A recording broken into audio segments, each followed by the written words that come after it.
Hello and welcome to Retrospectives, a video game history and review. Today we're going to do something a little different, okay? So instead of talking about a video game, we're going to talk about video game books. Now, hey, don't leave. Come on, this will be interesting, I promise. I have a couple books here, a couple books from my local library. It's going to be a fun time. And we're going to start with the first gaming book that I could think of, the Hyrule Historia. This classic book is split into 3 separate parts. The first third is dedicated to Skyward Sword, which was soon to release when this game was left free to the public. There is a ton of concept art and behind the scenes info. I just wish it was for a game that anyone cared about. In all seriousness though, this art is awesome. I always did like the art style of Skyward Sword.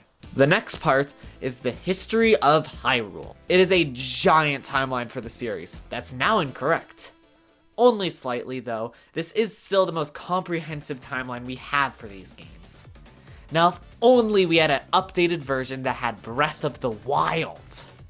The final part is Creative Footprints. It's pretty much the Skyward Sword part, but for all the games. It is a little bit of a bummer that all these games only have a little more space than just one game. But don't worry, we'll be seeing a lot more from these later. This book ends with a short manga that pretty much explains the entire Hyrule world. After this book released, Nintendo made 2 more and called it the Goddess series of books. The encyclopedia is quite a bit meatier than Hyrule Historia, but it's not as interesting. It begins with an updated version of the timeline, and pretty much says that the timeline does not exist. It then goes into more detail for one character or object at a time, and how they fit into the timeline, even having their own mini timeline on the page, which is pretty cool. It then goes over subjects and places from all these games, and gives a little bit of history and backstory to each of them.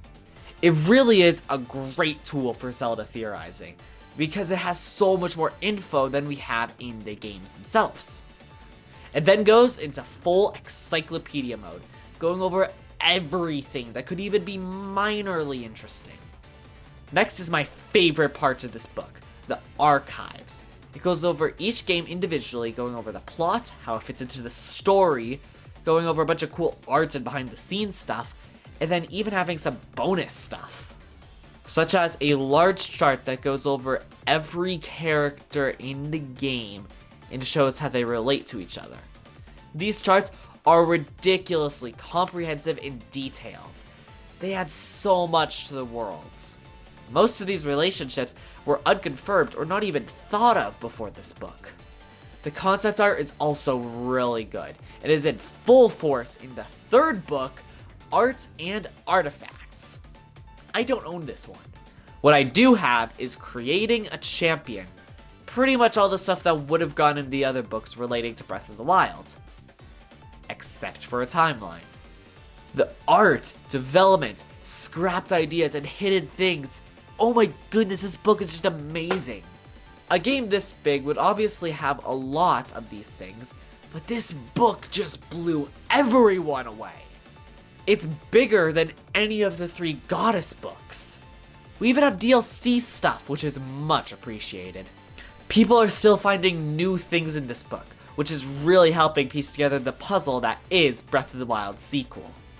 I must be obsessed with Legend of Zelda, because here's some of the mangas. These books are really meaty, and as with everything so far, they give a ton of insight into these classic games. The art is so beautiful and quirky, I love it.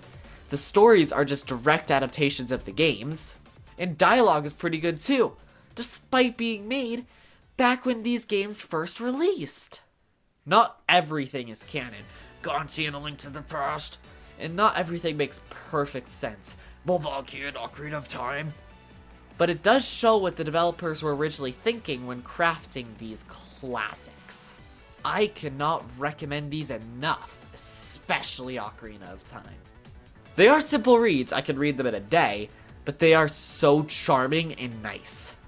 Thing is, there are more of these, including a massive Twilight Princess run. Okay, that's enough Zelda. Time to cover some third parties. The people who make the Who Was books also make Who Is, what was, and most importantly for us, what is. What is Nintendo is a very simple to understand explanation of my favorite video game company. It does go pretty in depth, but it skips over the Nintendo love hotels. If you ever want an easy to grasp history of Nintendo as a company, unless I make a video on it, this is the best way to do so.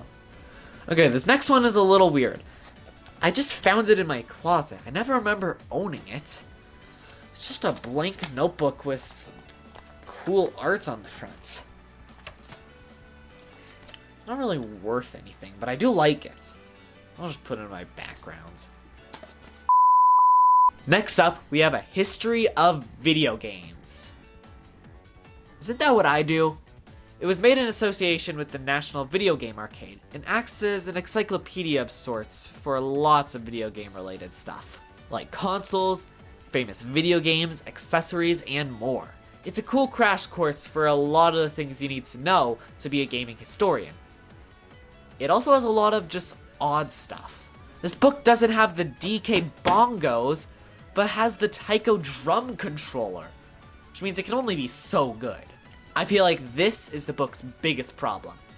Its second biggest problem is that it feels disconnected. Unlike all the other history things that we've covered today, this book doesn't explain anything in particular.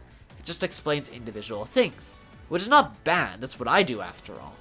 But it calls itself a history of video games. Well, it's more of a video game encyclopedia. Don't call me a hypocrite. I know I did start this video by saying I'm a history and review. But it's a book. This is a YouTube series. It doesn't matter. The final book that we'll look at today is this Halo book. I don't know. I noticed I only have Nintendo stuff and an encyclopedia that heavily features Nintendo stuff. So I felt like I needed to branch out. I haven't read this one yet, but I assume it's good because there are over 30 of these. How do you make over 30 canon books for a series that only has 8 games? I'm glad I'm only a casual Halo player. I do not want to have to skim through over 30 books just to understand what's going on. Also, I don't have any purely PlayStation books. I looked and my library didn't have any. Sorry. Today we've looked at a bunch of books, ranging from encyclopedias to mangas to history books. But the one thing that connects them all, other than being video game books, is that they were all made by nerds for nerds.